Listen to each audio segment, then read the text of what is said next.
Hi, Ivy. This is Ziania here. I teach second grade. And today I'm going to read to you Amazing Grace by Mary Hoffman and Carolyn Binch. Amazing Grace.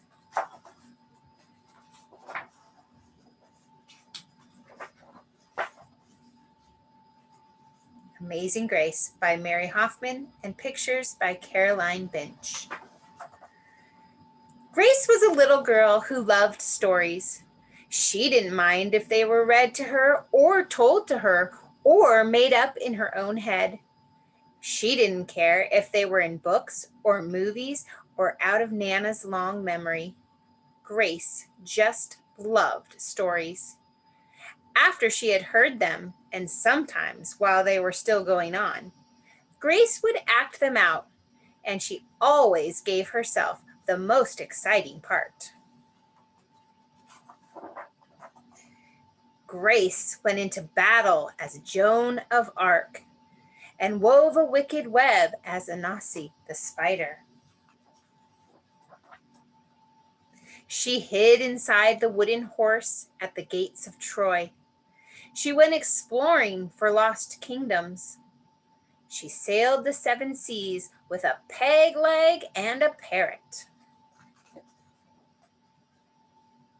She was Hiawatha, sitting by the shining big sea water, and Mowgli in the backyard jungle. Most of all, Grace loved to act out adventure stories and fairy tales. When there was no one else around, Grace played all the parts herself.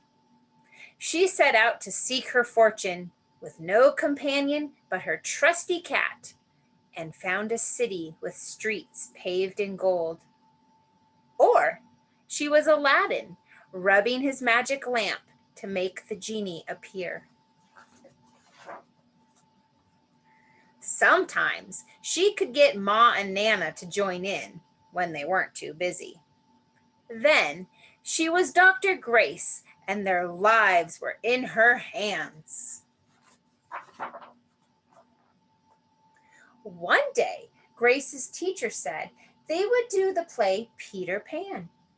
Grace knew who she wanted to be. When she raised her hand, Raj said, "You can't be Peter.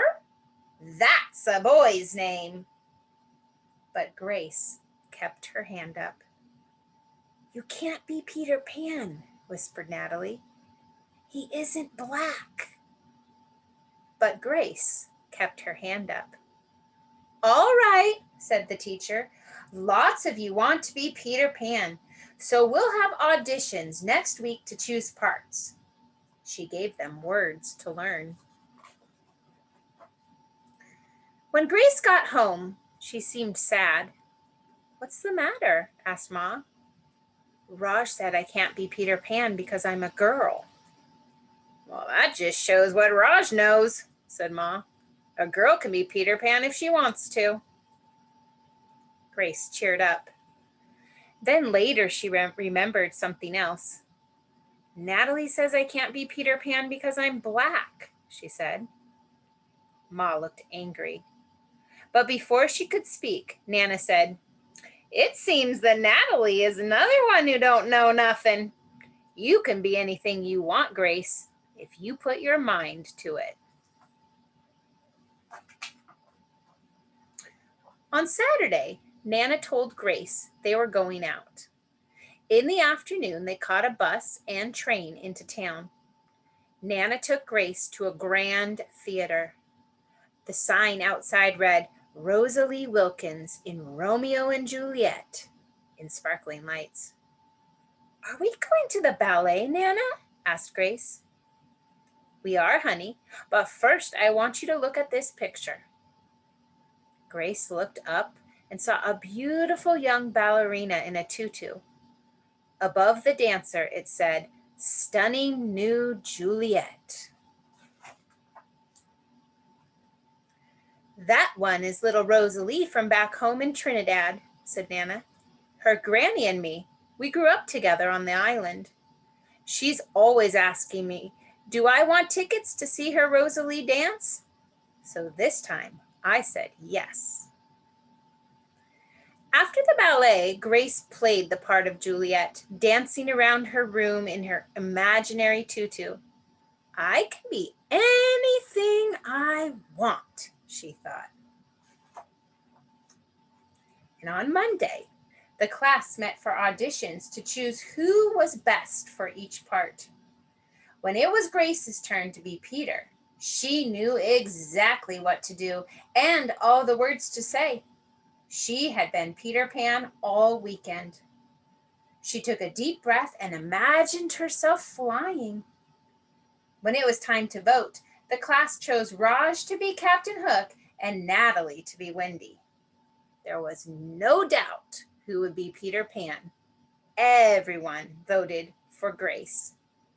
You were fantastic, whispered Natalie. The play was a big success, and Grace was an amazing Peter Pan. After it was all over, she said, I feel as if I could fly all the way home. You probably could, said Ma. Yes, said Nana. If Grace puts her mind to it, she can do anything she wants. And that is the end to Amazing Grace. I hope you enjoyed the story. Bye, Cougars!